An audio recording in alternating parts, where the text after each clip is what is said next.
All right, so once again, I'm live at 5, just coming in. Got Chak on. What's going on, man?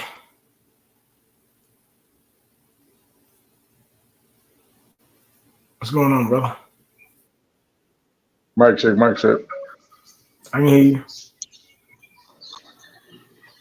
Oh, I'm Gucci, man. What's up with it? What's the word?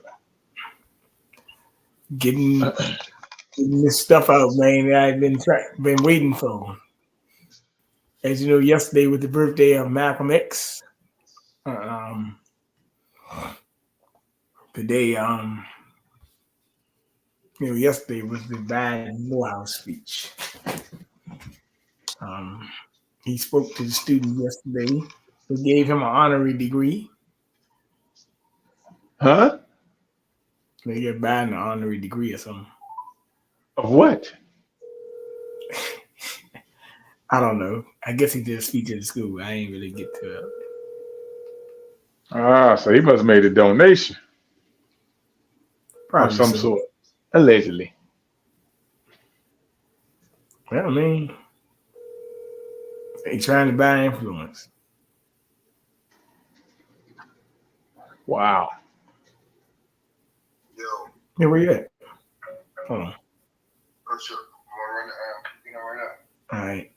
Yeah, I had to get. Yeah, I told Frank. I guess he had maybe fell asleep. I don't know what happened, but look, check this out. Yeah, they gave him an honorary degree.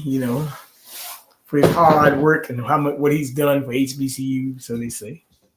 And what is it? Did they have any detailed information any more details of any specifics?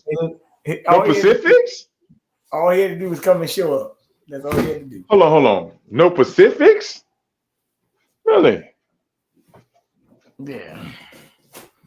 Hold on. Didn't he do a speech at Harvard or some stuff? Yeah. You gotta talk about the same thing.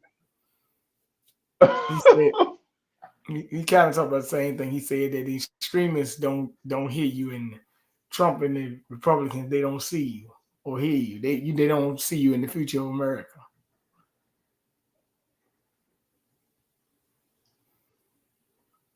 So, And he do? well, here we go again. Listen closely.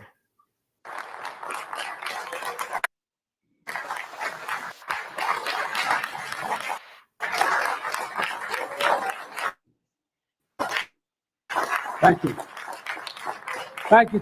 Thank you, President Thomas, faculty, staff, alumni, and a special thanks. I'll ask all the folks who helped you get here, your mothers, fathers, grandmothers, grandfathers, all those who got you here, all the way in the back. Please, parents, grandparents, all the help, stand up because we owe you a debt of gratitude. To all the families.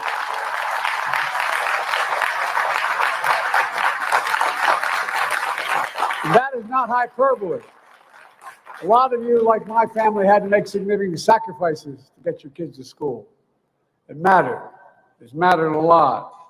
And the friends of Morehouse and the Morehouse men of class of 2024, I got more Morehouse men in the White House telling me what to do than I know what to do. You all think I'm kidding, don't you? You know I'm not.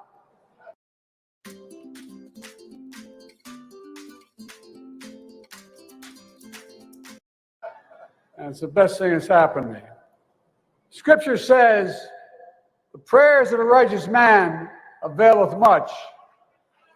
In Augusta, Georgia, a righteous man once enslaved set foot for freedom. The story goes, he feared no evil. He walked through the valley of the shadow of death on his way north to free soil in Philadelphia. A Baptist minister. He walked with faith in his soul, power in the steps of his feet to glory. But after the Union won the war, he knew his prayers availed him freedom that was not his alone. And so this righteous man, Richard Coulter, returned home, his feet weary, his spirit in no ways tired. 157 years ago, you all know the story, but the rest of the world doesn't and should. In the basement of a Baptist church in Augusta, He and two other ministers, William Jefferson White and Edmund Turney, planted the seeds of something revolutionary, and it was at the time. A school to help formerly enslaved men enter the ministry, where education would be the great equalizer from slavery to freedom, an institution of higher learning that would become Morehouse College. I don't know any other college in America that has that tradition, that consequence. So the class of 2024, you join, as you know, a sacred tradition. And education makes you free, and Morehouse education makes you fearless. I mean it. Visionary, exceptional. Congratulations, you are Morehouse men. God love you.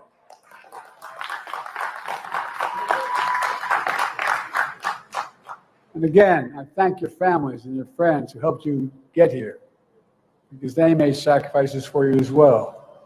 This graduation day is a day for generations, a day of joy, a day earned, not given. We gather on this Sunday morning because if we're in church, perhaps it would be this reflection. It would be a reflection about resurrection and redemption. Remember, Jesus was buried on Friday, and it was Sunday. On Sunday, he rose again. But we don't talk enough about Saturday, when his disciples felt all hope was lost. In our lives, in the lives of the nation, we have those Saturdays to bear witness the day before glory, seeing people's pain and not looking away. Hold on, you got to pause there, player. What work is done on Saturday to move pain? Man, we were taught how to count from 0 to 3, right? 1, 2, 3. When we taught how to count that way, Frank? Is that Frank online? What's up, Frank? What up, Nitty? What up, man? Hey, well, you taught how to count from 1 to 3? Yep. Okay. Now, I'm trying to fathom that 3 days after Friday will put you where? On 22nd. No. Monday. Okay. So what is this hoax at where this specific mythic situation rose a day earlier than the 3 days? Is my math off? Or is this the book's math off? Bro, got a good question. Let me keep going because you're about to get into it. Your math right. Just stay tuned. See this all. Hold on before you turn it on. See, all this here is to walk you back into sleep and woe you to sleep. Not a fluff. This shit is like spells. He really do. It's a spell he putting on these students. You can continue. It's a spell. But it was some protests outside too. They ain't tell you that. Purpose. Yeah. How can faith get a man, get a nation through what was to come? Here's what my faith has taught me. I was the first Biden to ever graduate from college, taking out loans, my dad and all through school to get me there.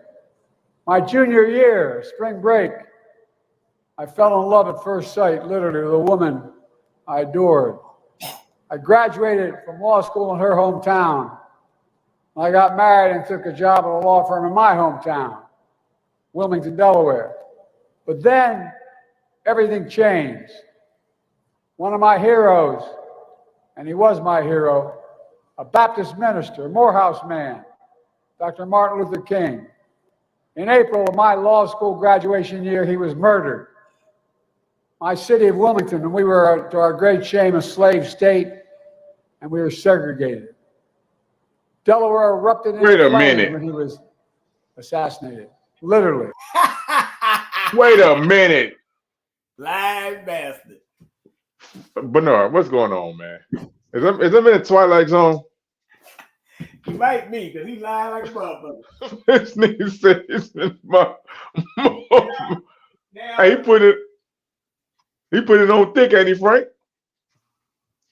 I know, right? Hey, look. Now You got peanut butter with the nuts in it. because what you call it is supposed to be one of the biggest slave states on the East Coast, but he telling a damn lie. Okay, never mind. Let me keep going. We're the only city in America where the National Guard patrolled every street corner for 9 full months with drawn bayonets, the longest stretch of any American city since the Civil War. Dr. King's legacy had a profound impact on me and my generation, whether you're black or white. Here we go. I left the fancy law firm I had just joined and decided to become a public defender and then a county councilman, working to change our state's politics to embrace the cause of civil rights. The Democratic Party in Delaware was a Southern Democratic Party at the time. We wanted to change it to become a Northeastern Democratic Party. Then we were trying to get someone to run for the United States Senate the year Nixon ran. I was 29 years of age. I had no notion of running. I love reading about everybody knew I was going to run. I didn't know I was going to run. When a group of senior members of the Democratic Party came to me, they couldn't find anybody to run and said, "You should run." Nixon won my state by 60% of the vote. We won by 3,100 votes. We won by the thinnest of margins. But with a broad coalition, including students from the best HBCU in America, Delaware State University. You guys are good, but they got me elected. Y'all think I'm kidding. I'm not kidding. But by Christmas, I was a newly elected senator hiring staff in Washington, D.C. when I got a call from the first responders, my fire department in my hometown, that forever altered my life. They put a young woman, first responder, on the line to say, "There's an automobile accident. Tractor trailer hit your wife's car while she was Christmas shopping with the 3 children." And she, poor woman, she just blurted out, she said, "Your wife and daughter are killed. My 13-year-old daughter are dead. And your almost 3-year-old and 4-year-old sons are badly injured. We're not sure they're going to make it either." I rushed from Washington to the bedside. I wanted to pray, but I was so angry. I was angry at God. I was angry at the world. I had the same pain 43 years later when that 4-year-old boy who survived was I've learned there was no easy optimism, but by faith, it's natural to wonder if democracy you hear about actually works for you. What is democracy? If black men are being killed in the street, what is democracy? The trail of broken promises still leave black communities behind. What is democracy? You have to be 10 times better than anyone else to get a fair shot. Most of all, what does it mean, as we've heard before, to be a black man who loves his country, even if it doesn't love him back in equal measure?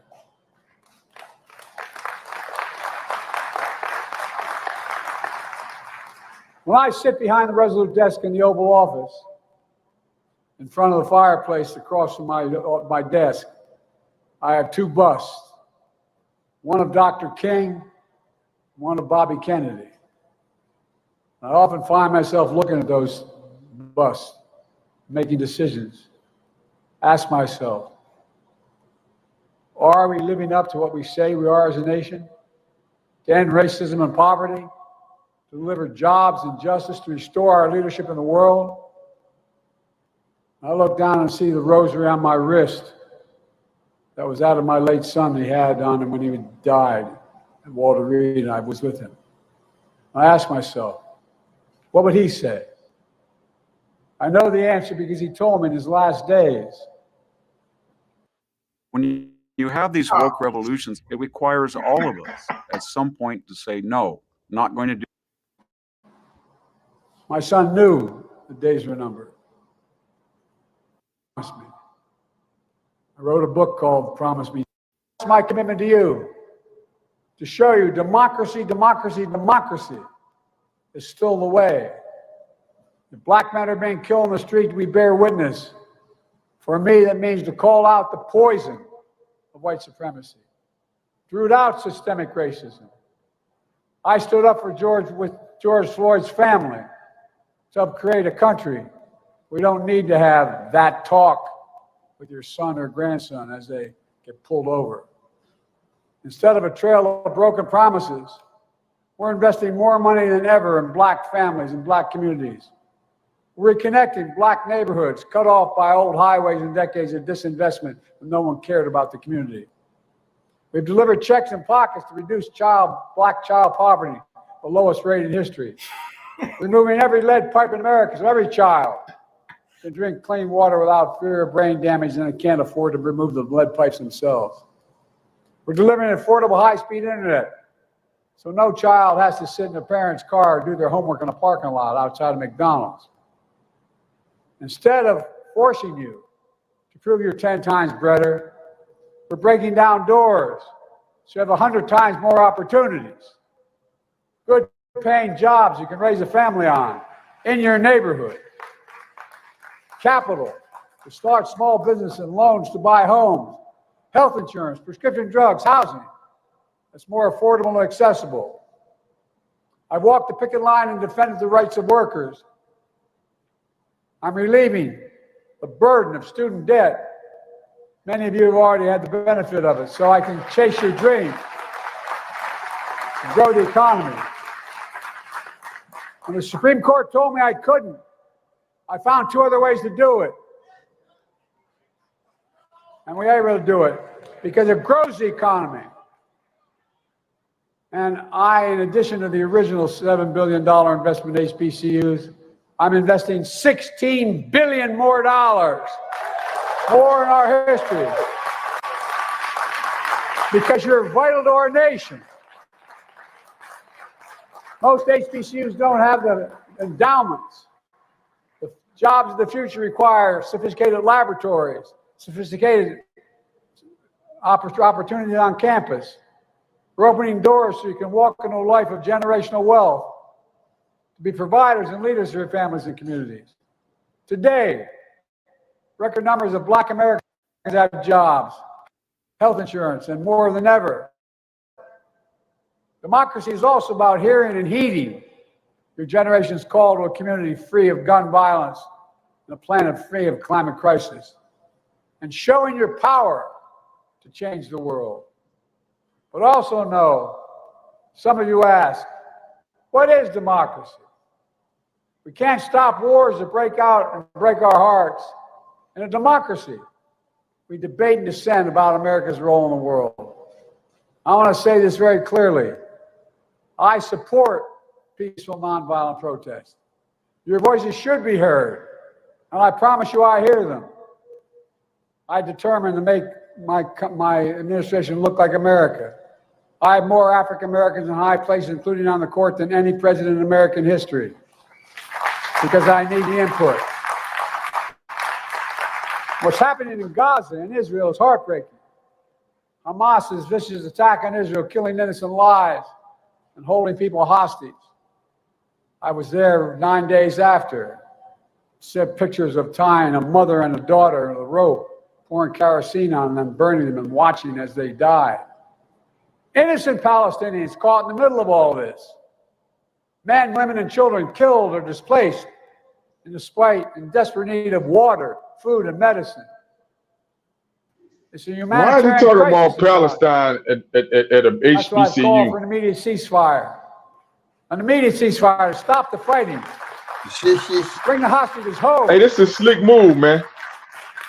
And I've been See, working he ain't on got to a do deal no as State of we the speak, Union speech, so he working pretty around the much clock, added that into to get this more year aid into Gaza. and used them Through as bullseyes. pawns. I'm also working around the clock for more than just one ceasefire. I'm working to bring the region together.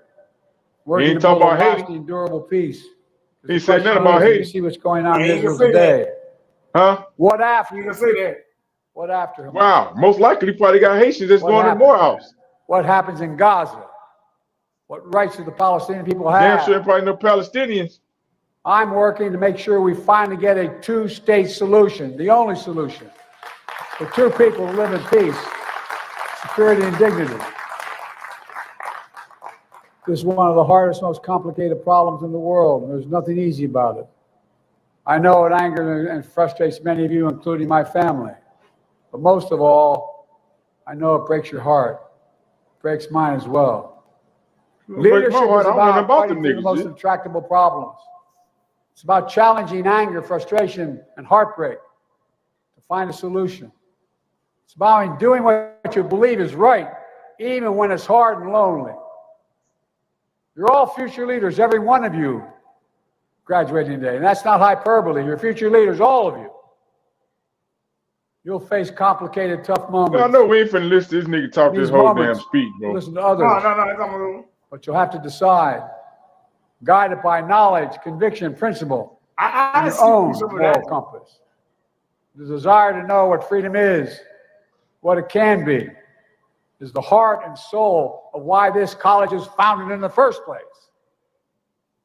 Proving that a free nation is born in the hearts of men, spellbound by freedom.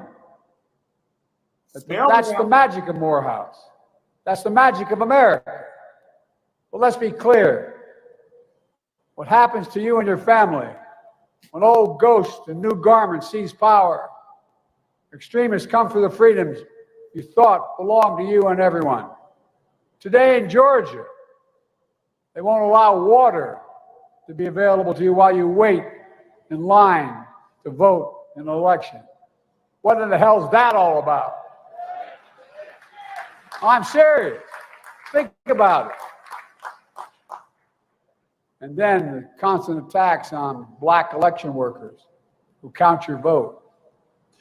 Insurrectionists who storm the Capitol with Confederate flags are called patriots by some. Not in my house.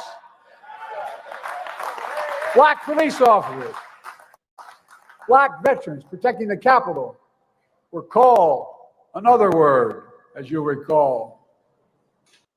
In many ways, I love $29 donors more than I love those big, fat, beautiful million. All right. They also say out loud, these other groups, immigrants poison the blood of our country. Like the Grand Wizard and fascists said in the past. But you know and I know, we all bleed the same color.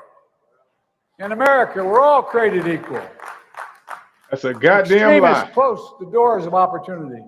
Strike down affirmative action. That's a goddamn lie. Attack the values of diversity, equality, and inclusion.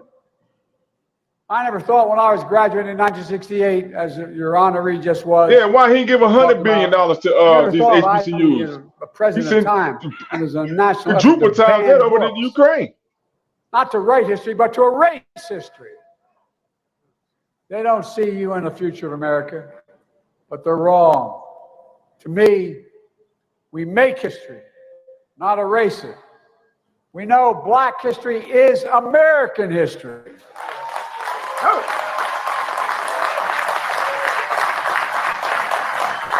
Many of you graduates don't know me, but check my record. You know what I'm saying, and I mean from my gut. We know black men are going to help us lead us in the future. Black men from this class in this university. But graduates, this is what we're up against. Extremist forces aligned against the meaning and message of Morehouse. And they peddle a fiction, a caricature. What being a man is about. Tough talk, abusing power, bigotry. Their idea of being a man is toxic. No!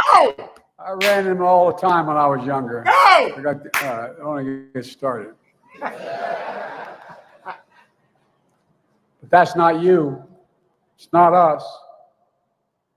You all know and demonstrate what it really means to be a man. Being a man is about strength, of respect and dignity.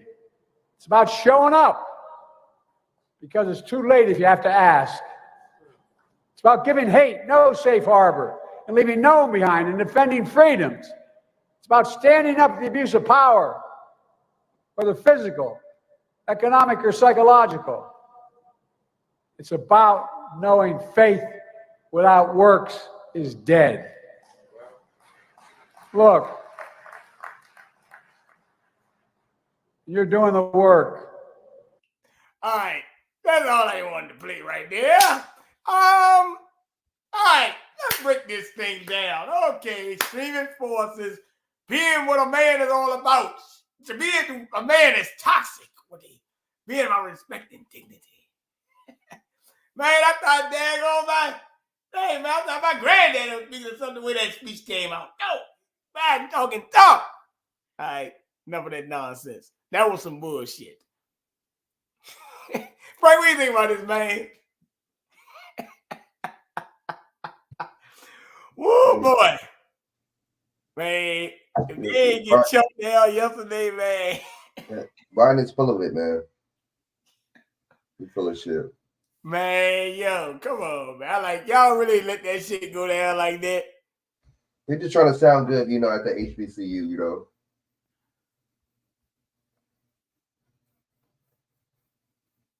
Say what do you think, you know, what do you think that, you know, they want to hear was appropriate? We're talking to a bunch of black people. To the class of 2024, watch this. You join, as you know, a sacred tradition. An education makes you free. The Morehouse education makes you fearless. When his disciples felt all hope was lost. In our lives, in the lives of the nation, we have those Saturdays. That's the magic of Morehouse. That's the magic of America. It's a humanitarian crisis in Gaza. That's why I've called for an immediate ceasefire. An immediate ceasefire. Stop the fighting. Bring the... All right. Wow. So they're not telling you that some of these people turned their backs and did not even give a damn about that shit. That's what they're not telling you. Okay? Let me know. Everybody was not in agreement with this. Some of them even put up the Palestinian flag in there. So I'm just letting you know this thing really was not met with open arms. Not everybody involved.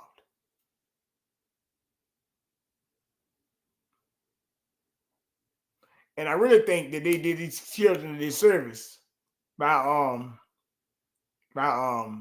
letting him come speak there at their graduation, because he didn't go to Morehouse, so he overshadowing their graduation. That ain't right. I don't like that. Well, it's adults, man. It's the sucker. I don't even want to curse, but it makes you want to curse. But I ain't gonna curse. I ain't gonna curse. Okay. No, I ain't gonna curse because that's that. You know, I'm trying to take a lot of curse words out of my vocabulary anyway. But it's a lot of lick butt, stick in the mud, adults, selfish adults. You know what I'm saying? Still stuck on stupid. Still stuck on yesterday's stupidity.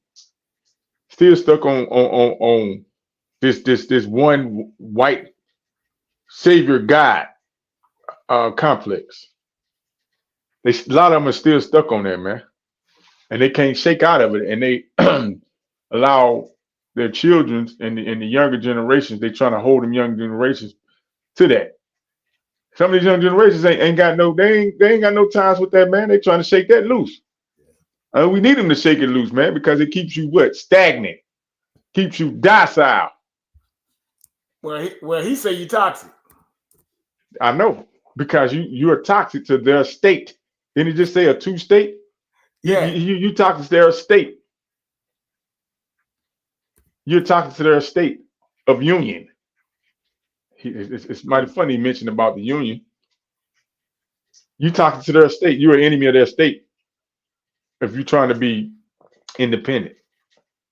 Which allegedly that college was supposed to be independent.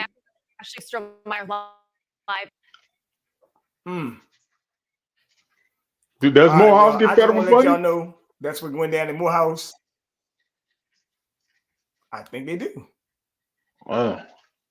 All right. Well, yesterday while that was going on, we had another situation went down that Biden talked about that, but they didn't talk about this.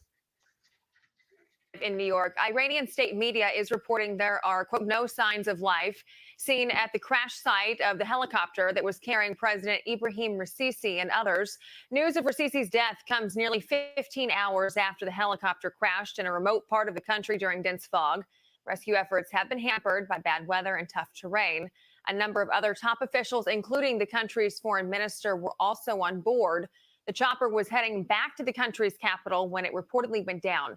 Crash comes at a fraught moment in the Middle East with the war raging in Gaza and weeks after Iran launched a drone and missile attack on Israel in response to a deadly strike on its diplomatic compounds in Damascus. Hardliner Raisi became president in a historically uncompetitive election in 2021. Previously, the Chief Justice, he has overseen a period of intensified repression of dissent in a nation convulsed by youth-led protests against clerical rule. Again, if you are just now joining us, Iranian state media is reporting there are no signs of life seen at the crash site of a helicopter that was carrying President Ibrahim Raisi and others. News comes nearly 15 hours after that chopper was first to be reported crashed. And of course, stay with Fox News Channel as we learn more about this.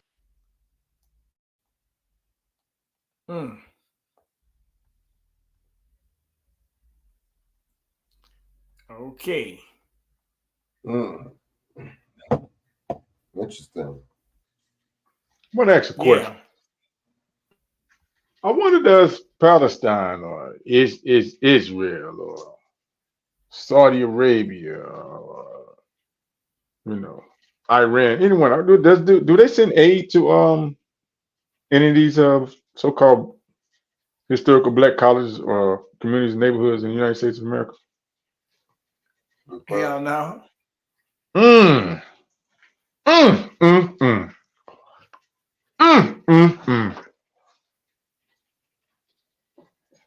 Wow, what's the transparency there, Frank?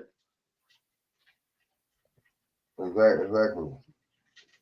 If we all supposed to get along, like that's what they say. We all supposed to get along. We all created equal. He just threw you a lie on that one. Well, like I said, I'm not, I got a lot of things to tell you. As a matter of fact, speaking of Biden, that was Iran. Now, Chuck Schumer came out and said there was no foul play in this aircraft, which let me know it was foul play. Hey, don't waste your damn breath. It was foul play. Frank, how much you want to think it's foul play? Why would you just say it like that, right?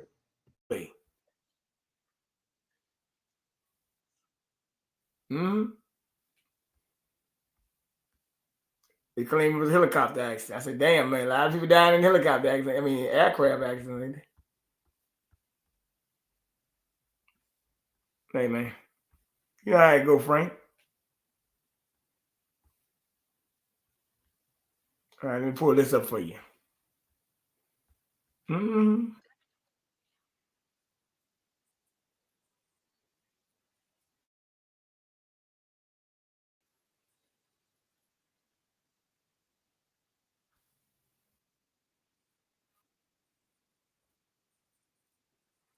Watch this.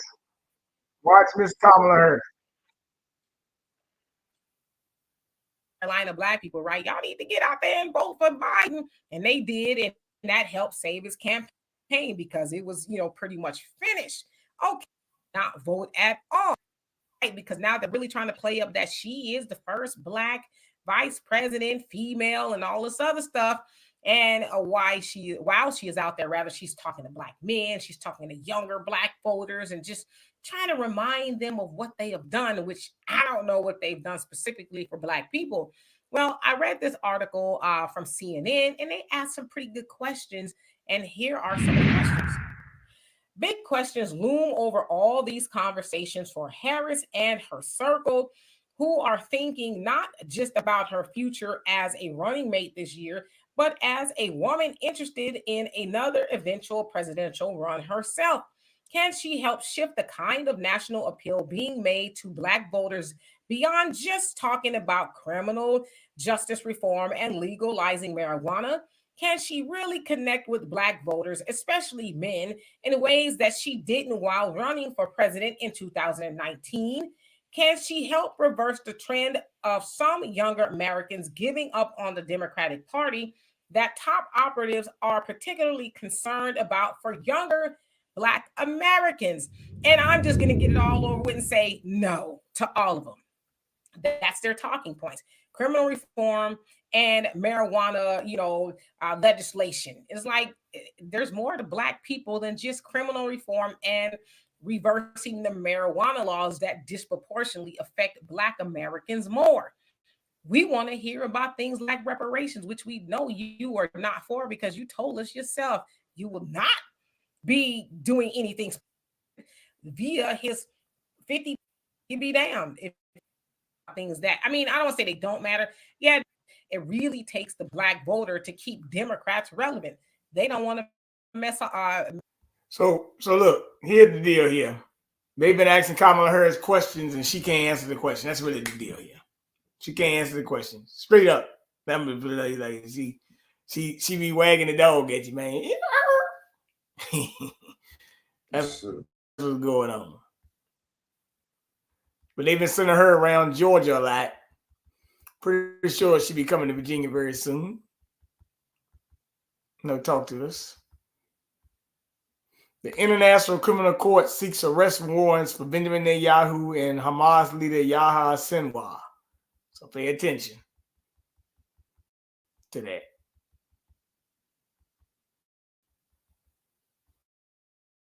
Well,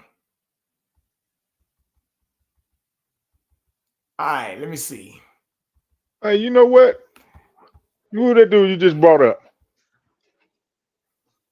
The dude you just brought up. What's his name again? I don't know what dude. That's a woman. No, the dude you just said. The name you just brought up. Benjamin Netanyahu. Yeah, didn't he have an office across the world, the World Trade He went Center? to school in Philadelphia. Hey, didn't he have an office across from the World Trade Center doing 9/11, bro? And one of them Israelis did. Frank, it was him.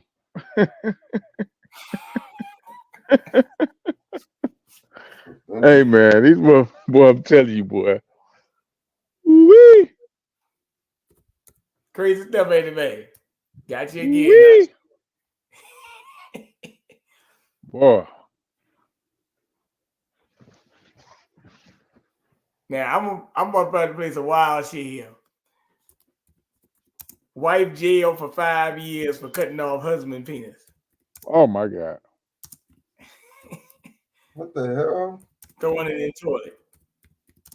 She need to be locked up for life. Why she need to get a life sentence?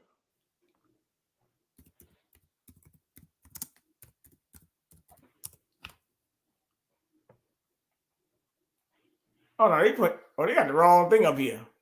They talking about the girl from Virginia. No, this is the wrong one. Oh, here it is. Mm-hmm.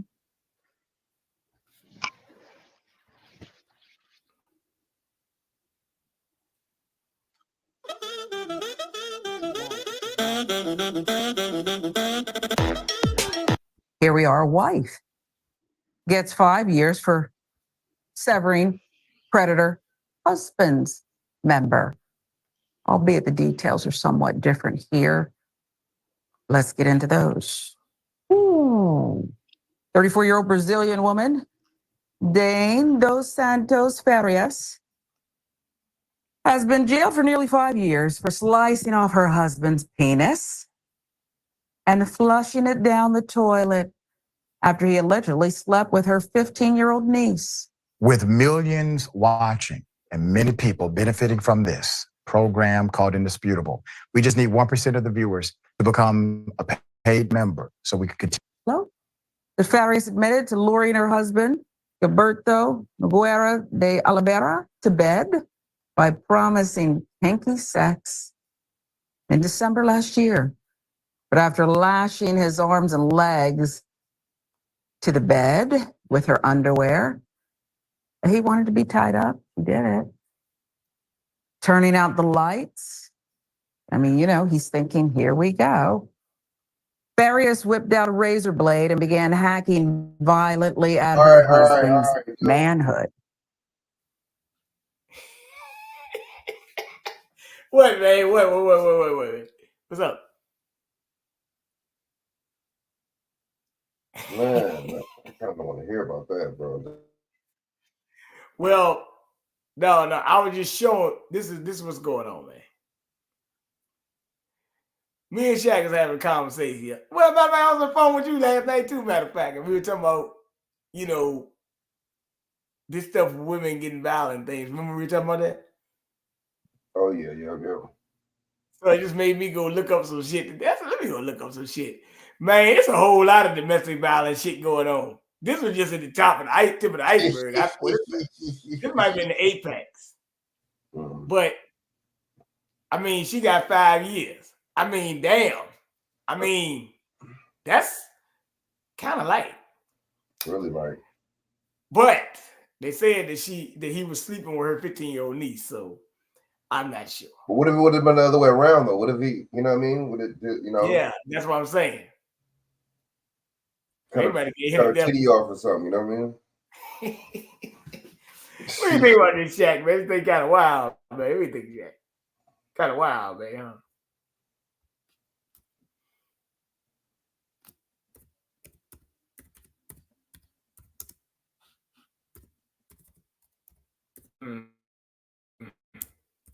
Watch this. So y'all were talking about this last night. Watch this. Well, never mind. I pulled up domestic violence in America, and they pulled up something else. Oh wow! So the algorithm. Now I was just talking. I said they put up domestic violence in America. They pull up Diddy. The first thing they pull up was damn Diddy. I can't win for losing, man. Come on, man. God damn. All right, fuck it. You know what? I ain't gonna go to that. Let's go to this. Diddy apology. Let's go to that. Diddy's apart. What did you say? Diddy what? Apology. Apology.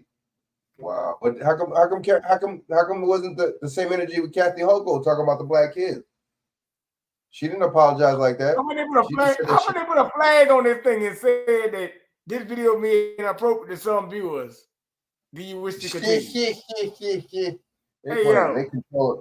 They controlling My behavior on that video is inexcusable.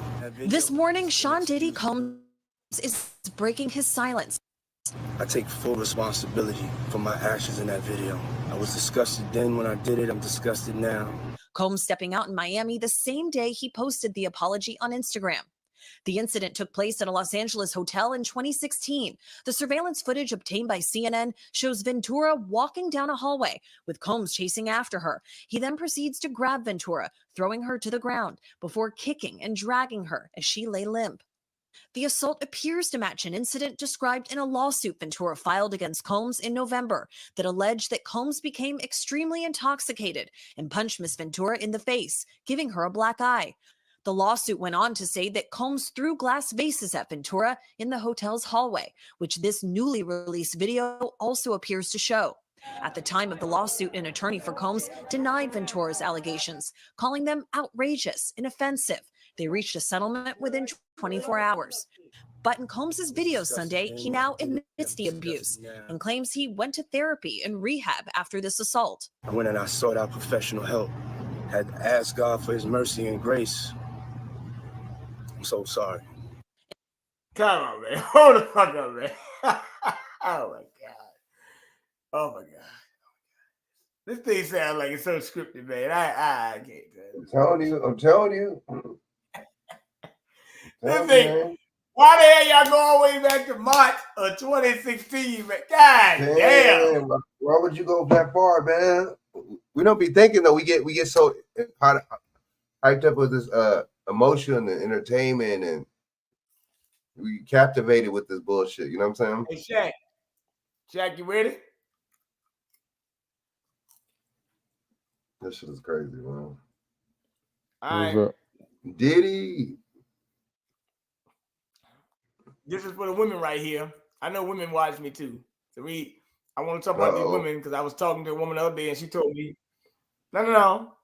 The woman was talking about fibroids, so I'm gonna play this thing with a woman talking about fibroids. Word. Red Hot Deal Days are here, only until May 29th. Get a bundle of your choice on us, so you'll get a free phone and a smartwatch and a tablet. Yep, all three on us, only at Verizon.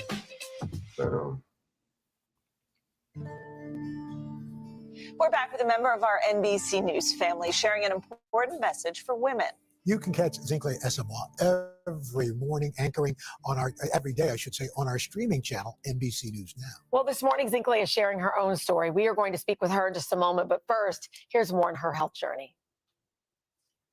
I've spent my career spotlighting health and social disparities around the country. And I've reported a lot on Black women's health. Do you think you would be here and your kids would be here if you hadn't had a doula? Not at all. But now I'm opening up about my own health journey. 3 years ago, I was diagnosed with fibroids, tumors that grow on the uterus. Up to 77% of women will develop fibroids sometime during their childbearing years, according to Johns Hopkins Medicine. And only about 1/3 are large enough to get detected.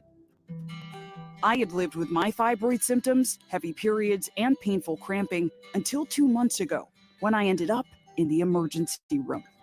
I learned one of my fibroids had doubled in size, as big as my entire uterus, affecting my comfort and daily health. So I looked into treatment options and recently underwent surgery. I'm a little nervous. Let's see how this goes.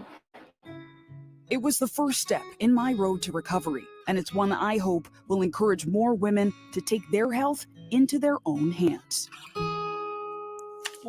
All right, well, Zincle is here with us now, along with her doctor, director of NYU Langone Center for Fibroid Care, Dr. Tara Shirazian. You went to the best, didn't you? Yes. Good morning to you. Good morning. Good morning to you. So first of all, just how are you feeling? Yeah, I'm so much better. And you know what? I was telling you all during the break, this happened. I ended up in the ER the evening before I was meant to be on your show. And you could see some of my delusion being on my phone. Yeah, because they were like, something's going on, and we think she's going to make it. Yeah. Now I see where you were. I'm like, girl. No, I was not okay.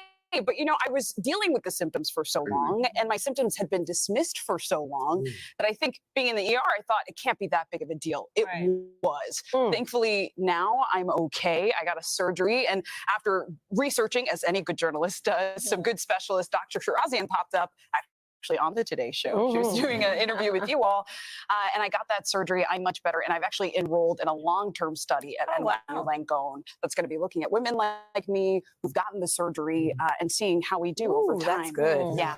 You know, the interesting thing I find is that a lot of women have fibroids but don't even know it. You had some inkling because of your mom. 100%. So my mom had fibroids. Fittingly, actually, she was diagnosed at the same age I am right now. Wow. When she did it, she was an immigrant, didn't have insurance. She ended up at a health clinic. For me, I knew her story. She had 3 kids, me and my brothers, and used to call her fibroids Tom, Dick, and Harry because they were with us throughout her pregnancy. So I was aware, and as I said, I reported on disparities. See, I wasn't even looking at the screen. I thought there was a white woman.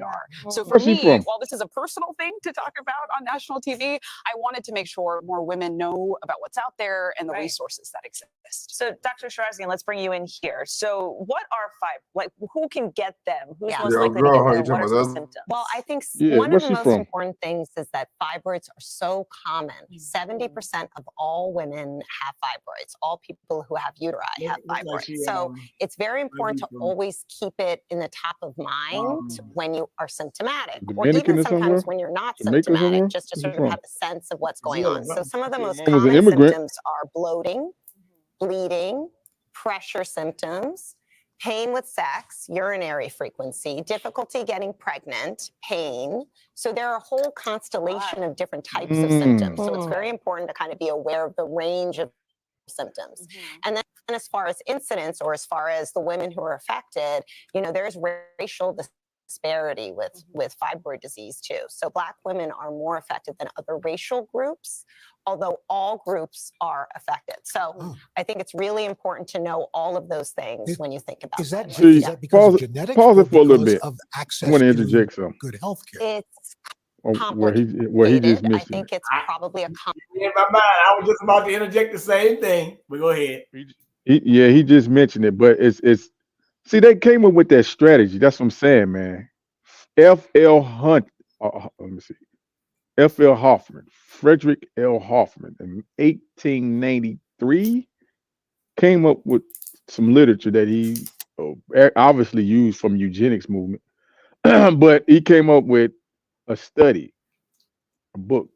It's called Traits and Tendencies of the American Negro. And they had a theory if they can just let me see how I can word it.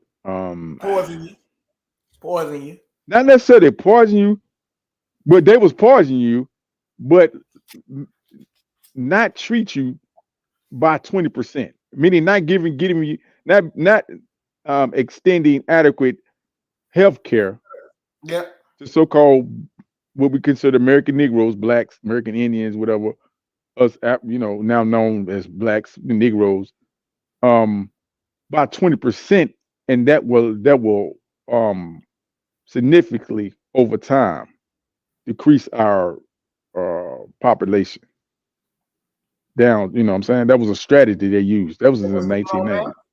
18, huh? Ain't that what's going on now? Yeah, we are, yes, we actually seeing the outcome of those strategies that was implemented. But see, people keep saying, even Joe Biden talking about this, we all was created equal. We may have been born, but the systems that's been put in place and the individuals that's upholding these divisive social, economic, educational, sexual divisions. You know what I'm saying? A lot of women don't get diagnosed. A lot of women and us as so-called black men and black women don't get diagnosed until later in life. And that's why even with breast cancer, even with like you said, prostate cancer, and a whole list of so-called cancerous diseases, they tell you at a certain age. By the time you hit 40, you damn near in stage 3, stage 4. Come on, man. Really? It's the denial and the chemical annihilation too, because they're not, it's not a system set up for curing and giving out functional medication. It's a system of treating and prolonging. You know what I mean? Treating symptoms, not actually coming up with cures. They came up with this, pharmaceutical, diabolical, medical dictatorship. But that's what it is. Hey, look, check this out, Frank. I'm gonna say something. Frank, you live in California, right? They got a Ruby Glow pineapple in California from Melissa's Produce that's selling for $395.99. That's a pineapple. They got a who? A pineapple selling for $395, man. What the fuck? I'm gonna play that next, man. But I was just getting you ready for what I was gonna show you. But look, let them continue talking about these fibroids. I just wanted to say, hey man, somebody can buy the double head pineapple, so don't worry about it. But look. Combination of things. I also think that, to Zinclay's point, women get dismissed. So often if they go in early with symptoms, there are many providers and doctors that are telling them, just watch those symptoms. Right. Like, it's okay. You know what happens? I can't tell you how many friends I know who end up in the ER with. Time out, Shaq. She said they just told the woman, just watch the symptoms. To your point, they tell you just watch the symptoms. Don't worry, we're not gonna treat you right now. Just go home. We watch the symptoms, but don't worry. They prefer you die at home instead of dying on them. She said the same thing. Ain't that a bitch? Pretty much. That's what I'm saying. Now I'm the Frank. Mistreatment, brother. Mistreatment. Fibroids the size of oranges and grapefruits. Yes. And you think you just have a pooch, and it's like, oh, no, there's something there. Right. So let's talk about treatment options. There are times, I remember back in the day, women just thought they had to have a hysterectomy, and they just thought they weren't going to be able to have children. But there are other treatment options out there. And also, how do you make sure you're not going to be damaged if you do want to have a family. Right. And I think that's one of the most important points because I think a lot of women are scared. I think a lot of women. How you want to make talking about the treatment and you don't talking about the Yeah, and I cause? think one of the most important things Hold is on. there are lots of choices. So Right. you can pick your. What's going on here? Oh, wow. Hold on, bro. How you just jump to the treatment, but you don't talk about the cause, the preventative measures? Because we know now, medicine, man. Don't you get we it? know now certain things like sugar, especially when you in any disease state, sugar is one of the worst things that you can eat because it feeds their cancers. It makes it the cancers even more aggressive. Certain things like sugar and bad fats and but that's how you actually get to that point. You know, man, this is boy, oh my God. This is diabolical, man. It's diabolical, man. Yeah, these motherfuckers, they don't want you to educate yourself on this type of shit, man. No, they ain't gotta unlive you with an actual firearm, with a gun or man, these boys are diabolical, man.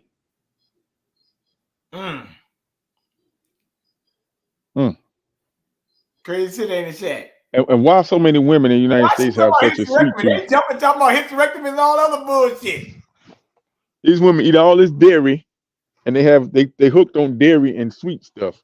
They got the snackaholics. Man, I've been seeing some. Got a sweet tooth. Hey, look, I've been seeing some wide mamma jammers. Not, you know what I'm saying? I just say it, man.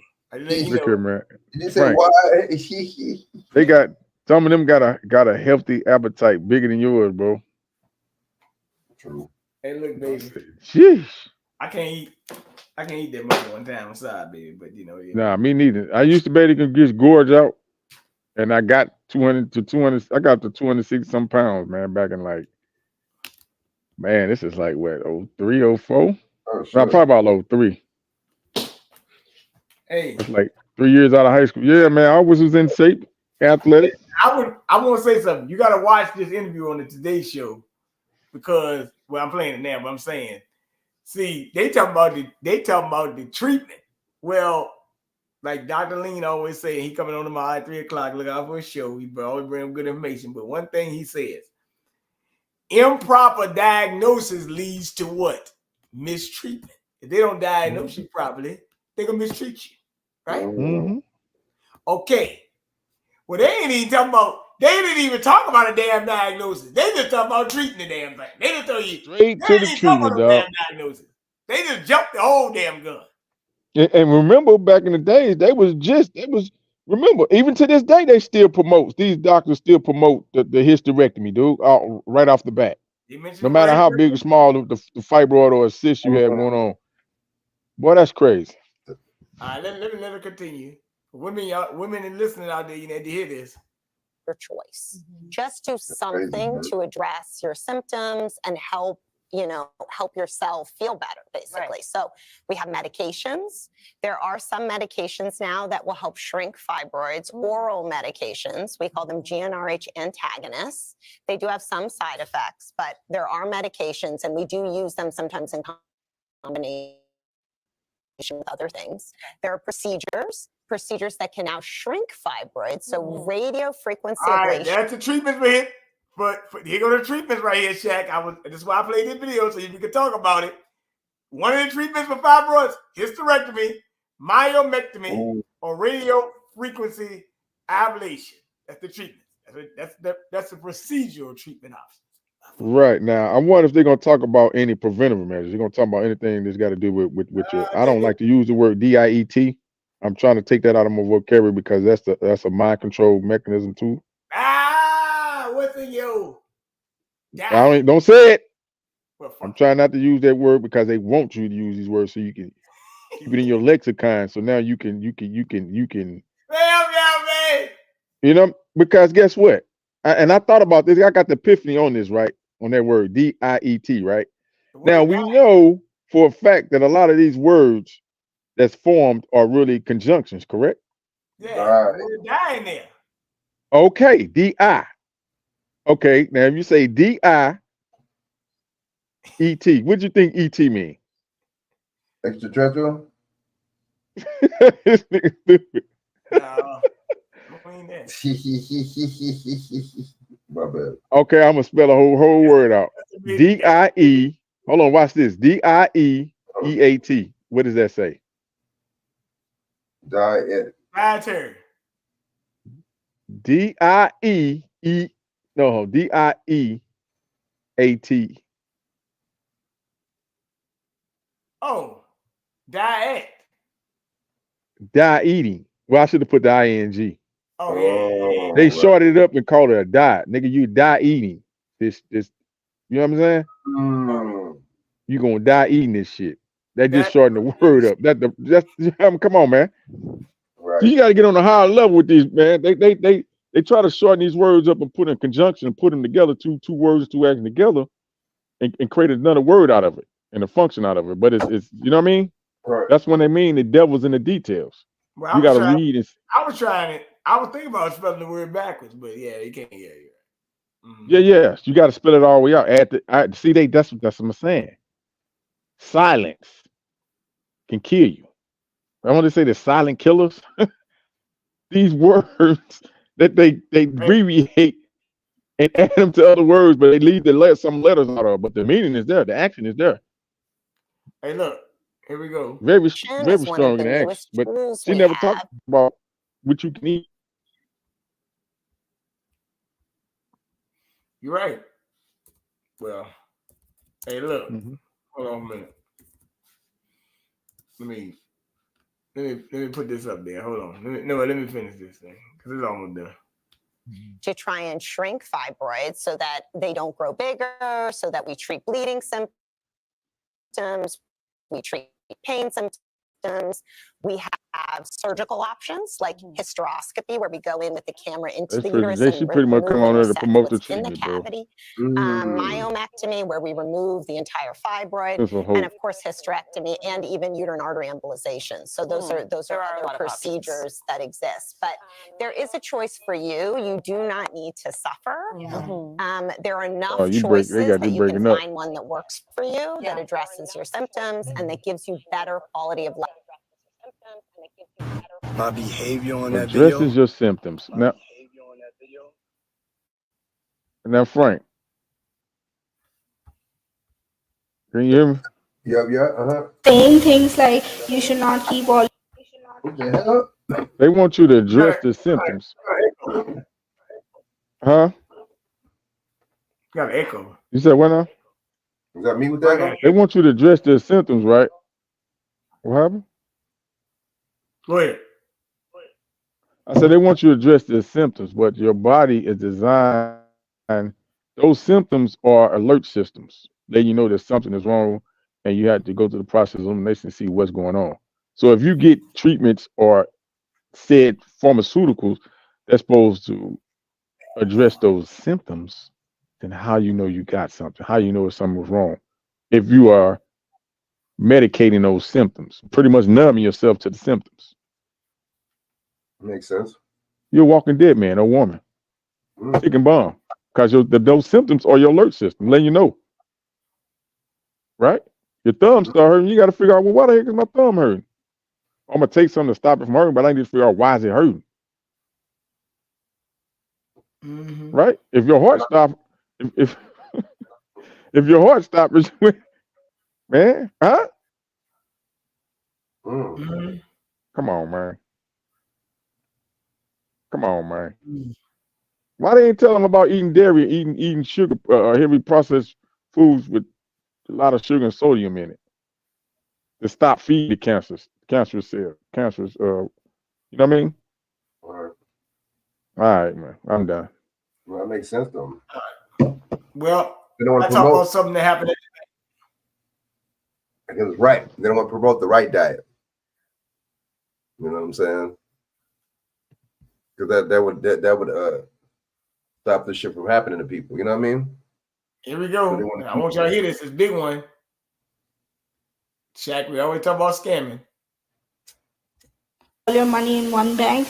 That's not the answer. Where am I supposed to put my money then? The financial institutions are failing in protecting us. An important warning tonight from a Mid-South woman who says that thieves stole $80,000 from her bank account. and Damn, she says she the must have bank been loaded. didn't do Damn. anything to stop it. Got Fox $80 14 in Sierra charge. Jordan sat down with the victim, is now concerned that she may never get her money back. A woman I spoke to said she had a banking account here at Wells Fargo for 5 years. But when she checked her account statement back in March, she says all her money was gone and there was no way of getting that back. I would want them to refund or reimburse my money back. While this woman did not want to be on camera to protect her identity, she did want to speak to Fox 13 to warn you. She says thieves took tens of thousands of dollars out of her Wells Fargo's bank account. There were 2 transactions amounting up to over $81,000. It was $81,400 something dollars. The woman says she only withdrew cash using her debit card 3 times since opening her account 5 years ago. She says the transactions taking money out of her account were transferred electronically last November, but she says she received no alerts or notifications from Wells Fargo. I couldn't believe that this was happening to me. I wasn't expecting anything to go out of that account. I called the bank immediately. The woman was told the money was transferred to a Citibank account under her name and social security, but with an unknown phone number. She says she does not have a Citibank account and was not notified by the bank her information was being used to open one. She says she was told by Wells Fargo and Citibank that they will not reimburse her the stolen funds. Saying that if you would have told us within 2 hours, we would have stopped that transaction from happening when they did not even send an alert. The woman says she only gave her personal information, including her social security number and bank account, to at least 2 lenders for when she was buying a new house last September, and to the town she resides in to pay her bills. She says she doesn't know who stole her money, but what she does know is that her money is gone, and so is her trust in her bank. I'm changing banks. I'm not going to ever trust a bank that does not care for its customers. In Memphis, Sierra Jordan, Fox 13 News. That's some crazy shit, ain't it, man? How's she not gonna get paid back? That don't even make no sense. Because Hey, it probably was. The lady said through what you say, electronic. That shit probably was through wire transfer. Through wire transfer, there's no refund on that. That money gone. That's the only way. Now, if it was through electronic, they should have been able to track the person that used that account, whatever IP. If it was through electronic, but if it's through wire, somebody got your information. They use your money through wire because they can wire their money out of the country to like offshore accounts. That money be gone. If it's through a wire, it's gone. It's hard to track through a wire transaction and get a refund on it. But through electronic, they should have been able to retrieve that money if it was through electronic. Pretty much somebody set up a bank with her social security number and identification, her name and social security number. But that scam is going on, man. They stealing people information, like I said, through your emails, and they posing as your bank. It looks just legitimate like it's a bank or your bank, and you click on it. As soon as you click on it, and you put your information in there, once they got your name, cell phone number, social security number, they can pose as use that information and extract wire transfer money out of your bank. I told you the one gay dude with the Real Housewives. What's his name? The host of the Housewife. What you know what I'm talking about? Are you talking about that dude? The gay dude. That fool that be used to dress them broads. Fucking I know you're talking about. Yeah, the one that be hosting the housewife things and stuff, and the reality show. Fuck, I figure what you're talking about. I know you're talking about. Yeah, he about 6 months ago. Yeah, I think beginning of this year, he got like that. He was like somebody posed, you know what I'm saying, and through emails and stuff like that, and marketing emails and stuff, certain emails, text messages and stuff. They get your information, and yeah, they wire money out of his account, like you said, 2 or 3 transactions, and Whoa. They got some big money out of him. Yeah, he was all on the. Yeah, he was on the news with it. I forget his name. I mean, where he was on like on one of the morning shows. Yeah, that's a scam. Yeah, that's another scam going on here, man. Scamming people information and stuff. Scanning your information. You go to these places, even these websites, these third-party websites, and you got to put your information in, man. They send you text messages and emails and stuff, and you click on the link, and they got your information, dog. They got access to your information, and they're using it. Well, speaking of that, I'm glad you And said. this administration ain't protecting that, man. They ain't even addressing that Well, wait a about the minute. scamming. Now wait a minute. You're right. I'm about to play another scam. NBC5 responds, a bad business model or a Ponzi scheme? That's what several people who invested money with a popular Chicago home flipping business are asking themselves tonight. The owners of iFlip Chicago are accused in lawsuits of luring inexperienced investors into predatory loans, leading to financially devastating consequences for dozens of Chicago families. PJ Rendawa unravels how things went wrong. If you're interested in actually learning how to flip homes. In late 2020, Amira Hadid signed up for a home flipping boot camp offered by real estate company iFlip Chicago. iFlip Chicago boot camps is 100% hands-on. This is something that my mom always wanted to do, and I'm a fan of HGTV. Yeah, and it's your own cousin. Yeah, and who can't trust family? My name is Ramo Bay, and it's my wife, Michelle Nicole Bay. That's Amira's cousin, Michelle Bay. She and her husband, He sound Ramo like Bay, he's from run the Skittles iFlip school. Chicago. In boot camps, the company offers joint venture partnerships to first-time investors who want to flip a home. There were a lot of people who had successfully done flips with him. Tatiana Barnett is a realtor and iFlip Bootcamp graduate. Both she and Amira say after the boot camp, they were recruited into iFlip's joint venture program. It was to work like this. Participants would have to provide some upfront capital. iFlip would find the property, provide access to the lender, and oversee the renovation. Then iFlip would sell the home for you and take 30% of the total profit. You don't have to worry about any of this stuff because they have all of these relationships. To get financing through iFlip's preferred lender, Ramo Bay told the women his name had to be on their loan. Being in real estate, it's not something that's unheard of if you don't have a track record of doing, fix and flips with lenders. At closing, each woman hired iFlip's preferred real estate attorney, Alex Ranja, to represent them. But Tatiana says Ranja never showed up at her closing. They didn't know it yet, but in hindsight, this is where they say things went terribly wrong. Buried in the hundreds of pages of documents they signed during closing were 4 sentences in the loan agreement that put them on the hook for Ramo Bay's debts. It was part of a cross-default and collateralization clause that meant if Ramo went delinquent on any of his own loans, the lender would charge what Ramo owed to the loans he held with other iFlip participants, like Amira and Tatiana. And Ramo had several past due balances. The women's loan documents show they were charged thousands in cross-interest fees, all transferred from Ramo's delinquent loans. This was never about flipping property. This was about taking loans out to pay a debt that didn't belong to us. The loans then went on to fail. They were never written to succeed. They were predatory loans. Now lawsuits recently filed by both women say iFlip lured them into a real estate investment Ponzi scheme, and the lender and real estate attorney were in on it. So instead of you getting the money to pay the contractors and renovate the home, what was happening with it? We have no idea where the money is. How much are we talking about here? I have lost $169,000. I'm sorry.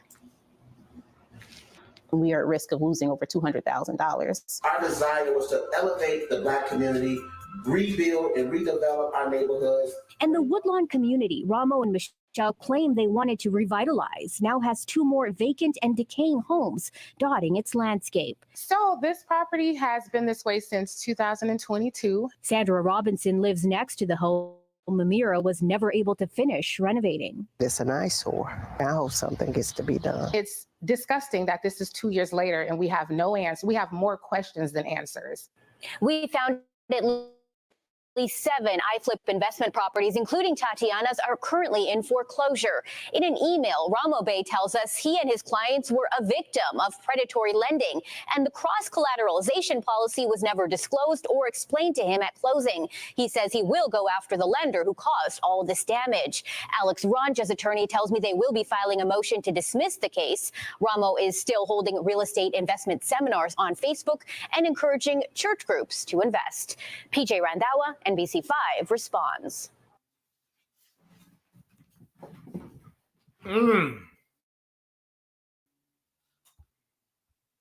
NBC5 responds. A bad.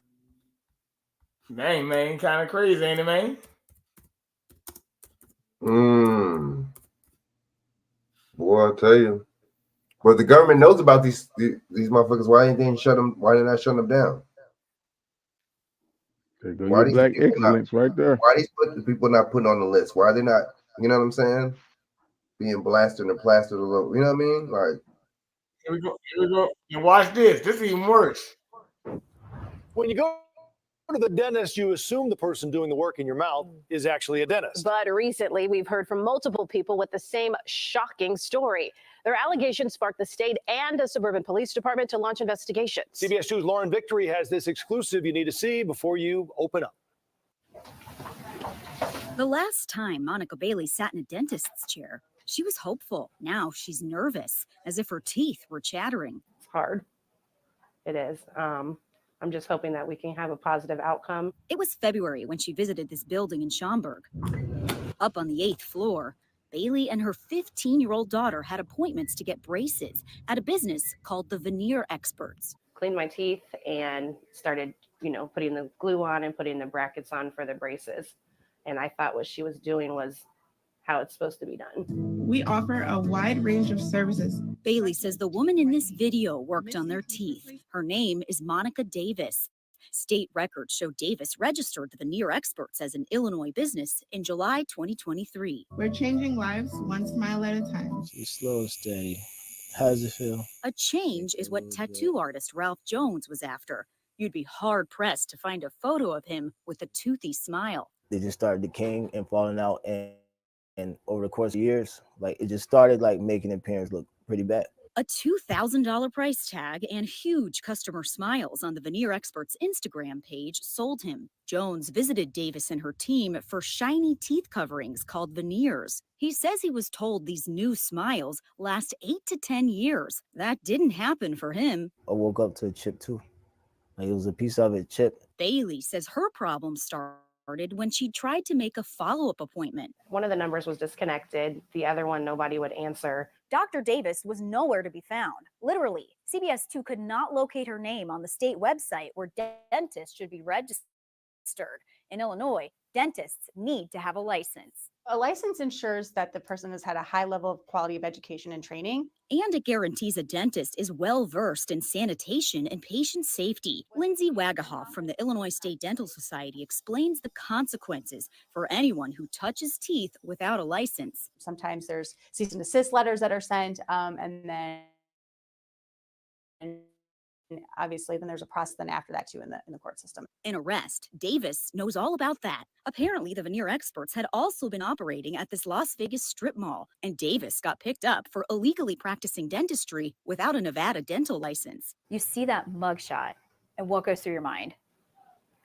I couldn't believe it. Then she looked at a calendar. Court documents show Davis was released from police custody in Nevada on January 31st. It was only 9 days later when Bailey says she and her daughter got braces from the unlicensed dentist. It's crazy to me that she can do this in Las Vegas and post bail, and you come here and do the same thing.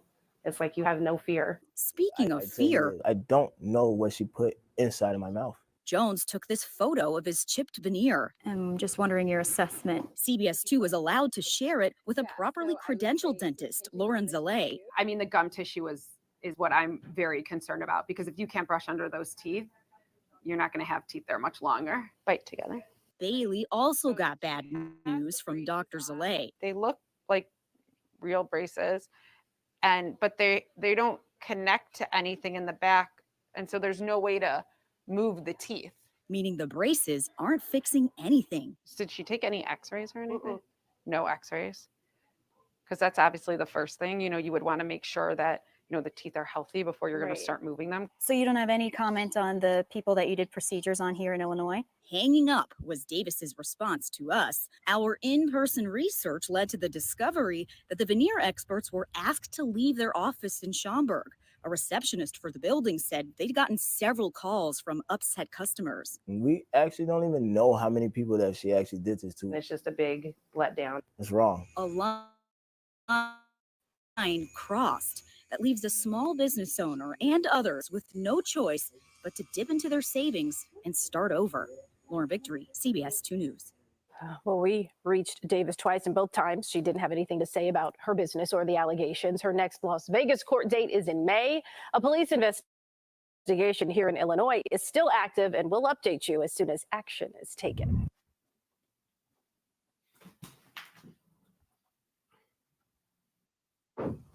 We be scamming each other, man. We be scamming each other like a motherfucker. Like, why is it always one of us? But it's always like some West Indian, like some, you know what I'm saying? Like some motherfucker from like, you know what I mean? Me and Chak was talking about these veneers and stuff. And what these women be doing, and men too, but we were talking about, I know one that was getting them veneers and stuff. Women and men do this. But that go to show you that it's a lot of money they made in scamming, Chak. Chak, you call it number one business sometimes, don't you?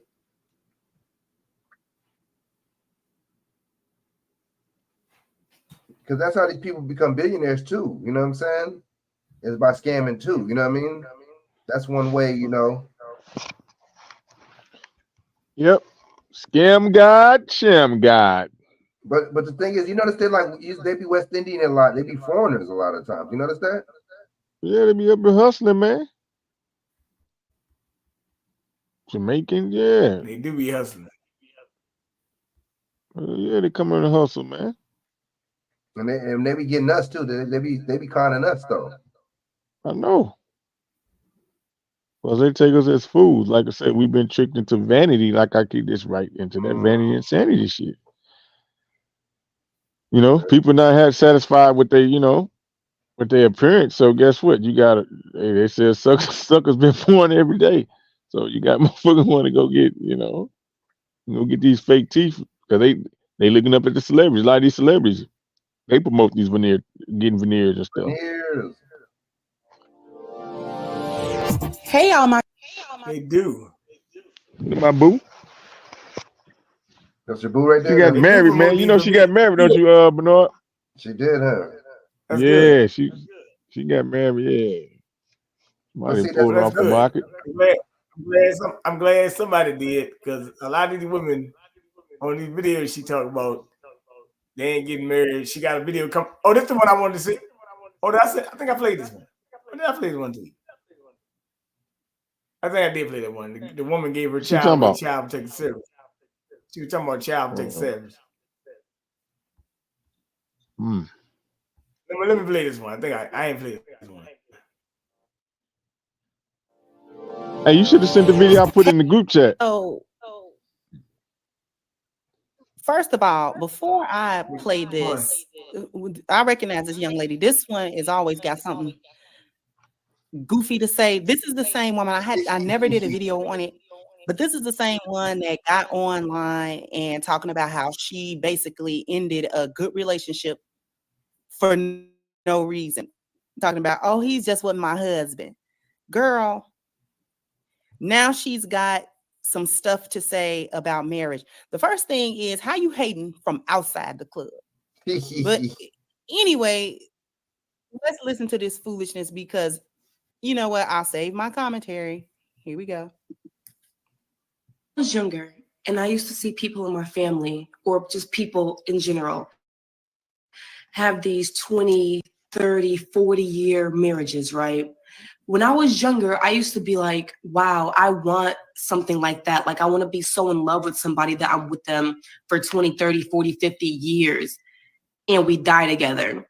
I used to think that what held marriages together for that long was true love.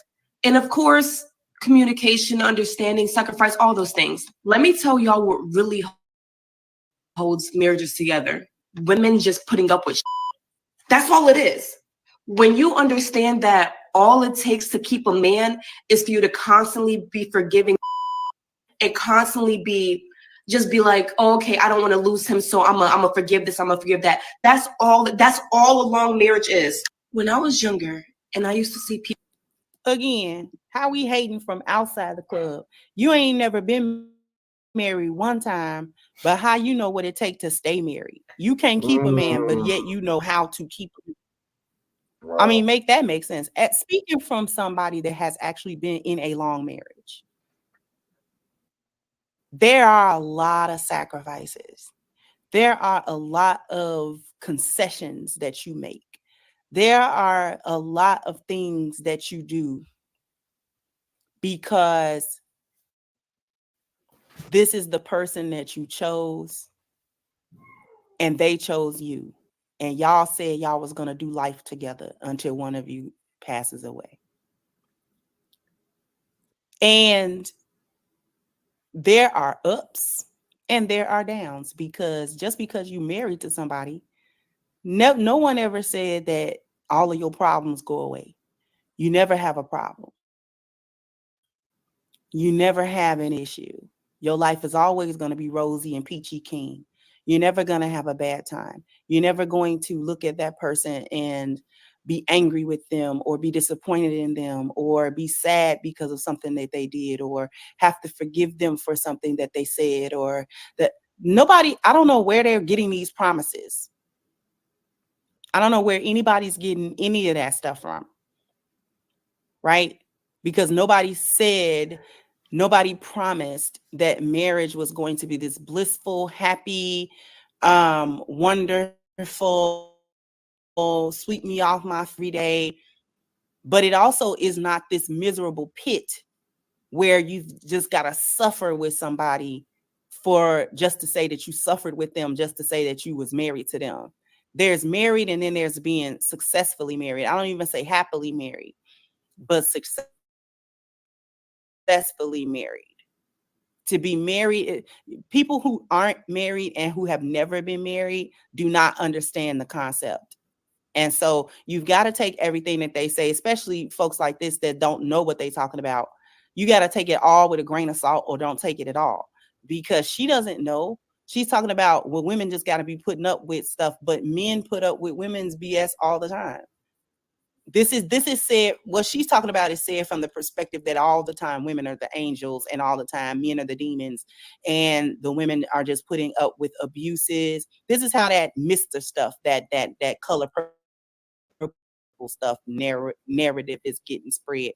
That every long marriage was Sealy and Mr. That's where they really getting it. That's where they're getting it. Because just because a woman that has been in her marriage for 20, 30, 40 years can say, no, it hasn't always been wonderful. Oh, well, you were just putting up with a bunch of stuff. Y'all put up with a bunch of stuff with dudes that you surely would love not you. dare give you a laugh. Y'all get cheated on anyway. Let y'all tell it. The men cheat anyway. You getting babies put in you, and he won't talk to you no more. Y'all getting not being text back and called back. Y'all getting ghosted after 6. All right. Well, look like they back on it.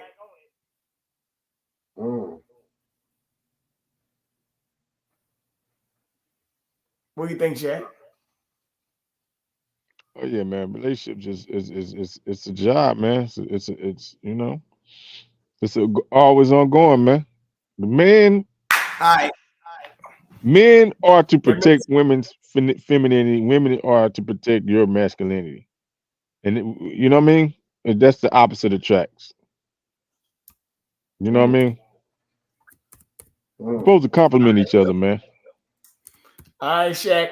Well, you've been married before, and you got a son that graduated this weekend. So I got 2 topics to bring up, and I'm gonna close out. Graduation chaos in the U.S. Uh-oh. Well, this might be more of a college thing.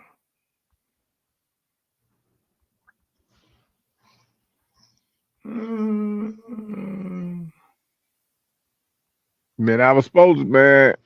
Damn, man. If I get some change, I was supposed to be going down to Florida, man. My nephew graduating too. My mom, my daughter, them, they going down to Florida. They get catch. I don't even want to catch to get on the plane, Frank. But they supposed to be going down there, man. I don't know. I want to go, you know, cause my brother and them down there. My nephew, I can see my nephew. Be up there, Watch but this. man. Joy Lynn Van Hassel.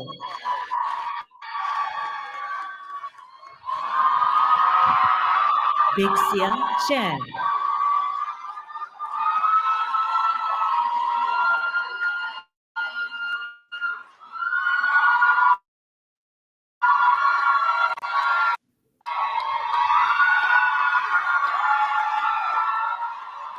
Zainab Parveen Khan.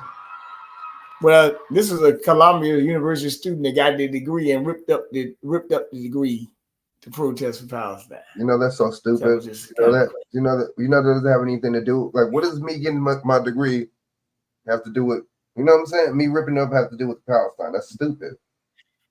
Like, isn't that something that's going to benefit you? Supposedly, getting the degree. What does that have to do with? Why are we doing all this for this other country, man? For these other countries, why are we doing that? Good question. Why are they not back in Palestine, though? I mean, I know they made it an American issue. They made this kind of an American issue, the government kind of. But what is going on with this, man? We're not. Why are these same people not passionate on American issues? Does you see what I'm saying? So you come over here, you know what I'm saying? You get passionate about the issues that plague your country, and you want to like demonstrate and all that. But why are you not? I knew it won. I knew it was coming. Whatever. Right now on 5 on your side at 10. Our severe weather risk is increasing yet again, this time on County. It was wild. I mean, the aftermath is crazy. 5 people shot, an officer injured. Tonight, police blame a massive gathering of street racers and stunt drivers. More times than not, we see the guns come out whenever that happens. Good evening, I'm Mike Bush. Police say all the violence stemmed from a pop-up car show, also known as a slideshow. It started in Bridgeton, then moved to Earth City, and then later spread to North County. Tonight, our Laura Barczewski returned to where it all began. Laura. Mike, this slideshow started Large amount of people, gathered up like to armed criminal action. Annie.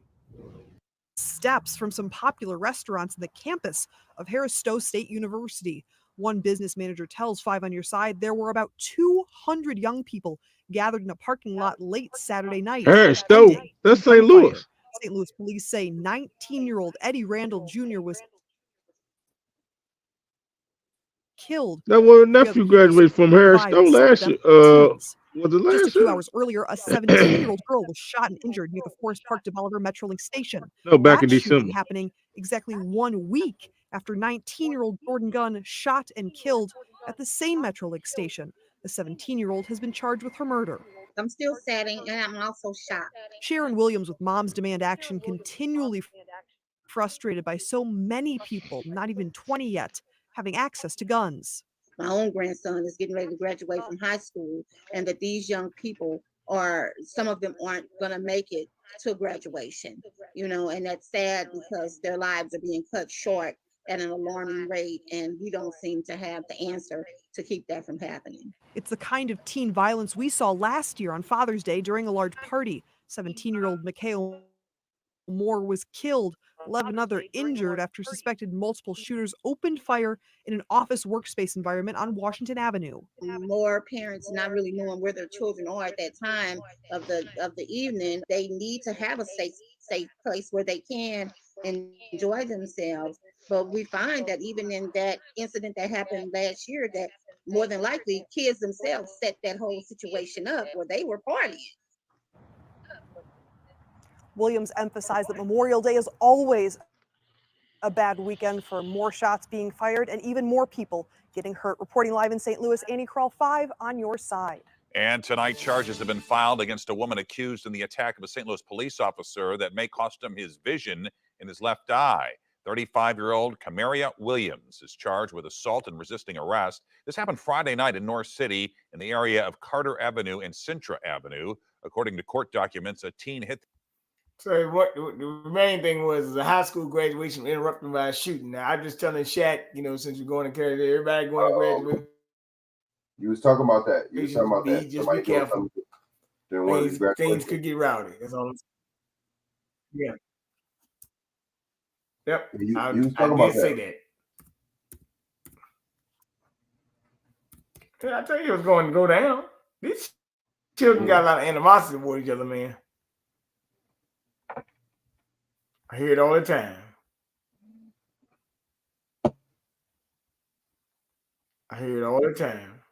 They always get into each other. So I'm not really like.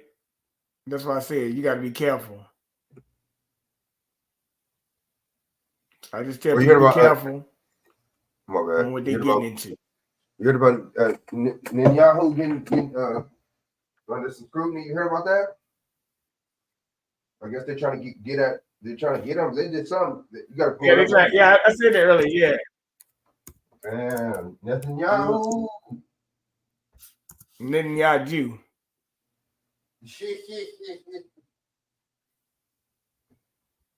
So obviously Ice Cube was out.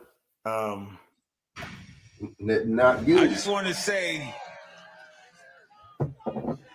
I grew up a Democrat, and I've always been a Democrat until I met this man right here. I'll tell you what.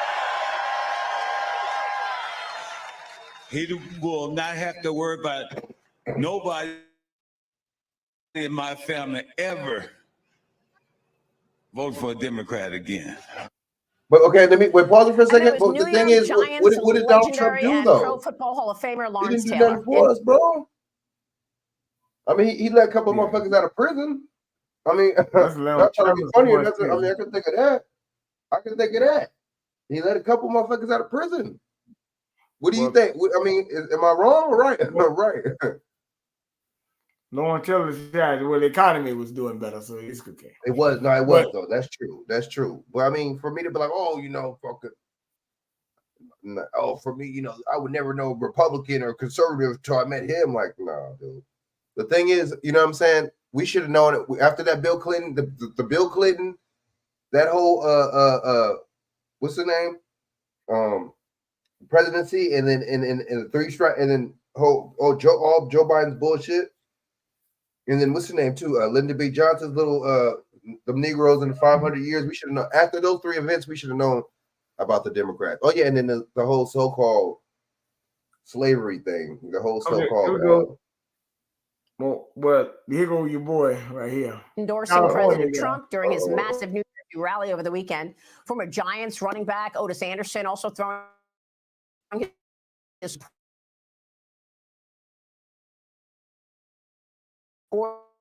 to the former rapper Lil Wayne praising Trump's work on criminal reform, while rapper Snoop Dogg said earlier this year he has, quote, nothing but love and respect for Trump. Rapper 50 Cent also suggesting Trump is maybe the answer after seeing New York City give prepaid credit cards to illegal migrants. Yeah, that was crazy. Joining me now with some big news of his own is the founder of Big Three, award-winning rapper and actor Ice Cube. Also joining us is Big Three president and co-founder Jeff Quantinetz. Great to see you, gentlemen. Thank you so much for being here. I so appreciate it. Jeff Quantinetz, always a pleasure and an honor to see you. Cube made that Big Three thing up. But first, what did you make of this support for Trump over the weekend? And do you feel a shift going on in the African American community? Celebrities and rappers turning their attention to Donald Trump. I don't know. I've been so engulfed in the Big Three, and so I just got off tour in Canada, so I'm a little out the loop. People gonna make a decision on who they want to be president. I think it's a personal decision. I don't know if they care if any rappers or entertainers get up there and say anything.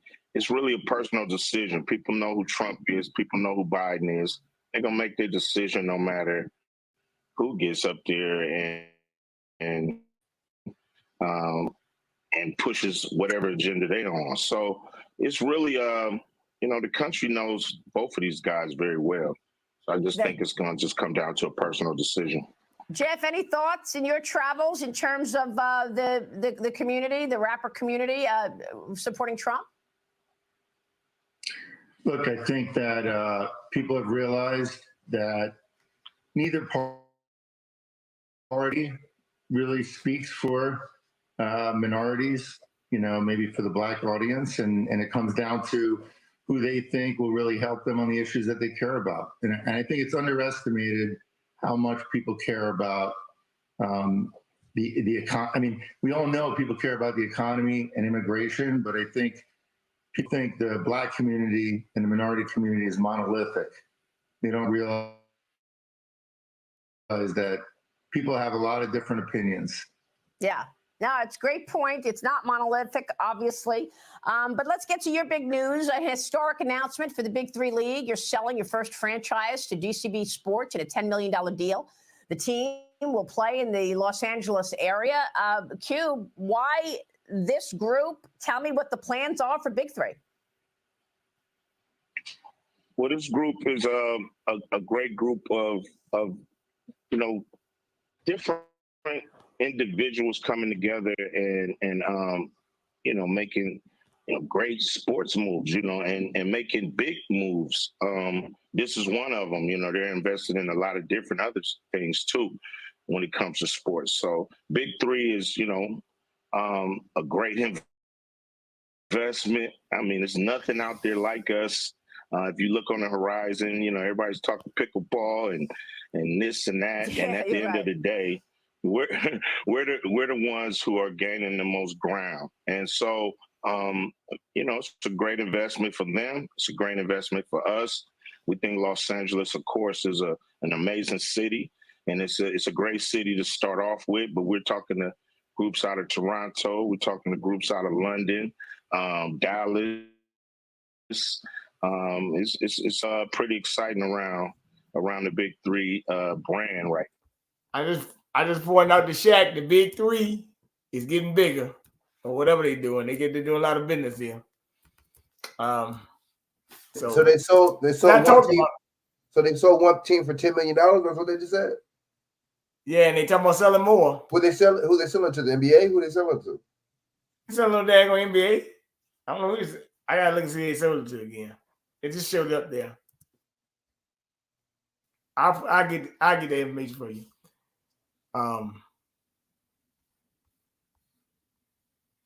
Yep. It's just wild, man. I mean, but Big Three still moving on. Chak was always saying about the game. People can watch the game, so it go to show you. I mean, for what it's worth, you can have a league if you want it, I guess. That's what it shows. So that's what it shows me. But it is what it is.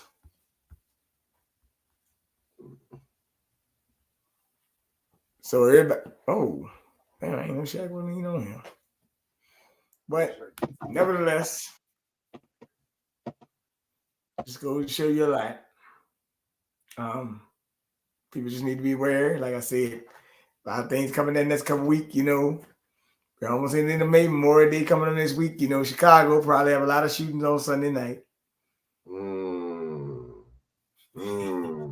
Already called it what happened, brother. Sometimes you gotta know this shit like clockwork. And they're gonna link it to Chicago. Now, like they always do. That being said, brother, go ahead and shout out your information. All right, salute, man. Yo, man. Y'all can catch me on once again, good looking out for having me back on here, man. You know what I mean? So you can catch me at XX on YouTube, XX on Instagram. I'm at Frank Jones 8115, man. Y'all holla at me, man. Like, comment, subscribe to the channel. You know what I mean? Check me out. let me say this. I don't know where Chak is, but let me just say this. Getting a Chak Wilder on YouTube. Shakira's Edwards Facebook, so forth and like. Chak Edwards Instagram. And like I said, y'all make sure you catch Frank Nitty things. Yeah. Matter of fact, that's what it is, man. Like I said, we up against the clock. Things getting wild. People better prepare. But with that being said, bro, you take your time. Have a good night. Sorry, man. Salute, yo. Yes, sir.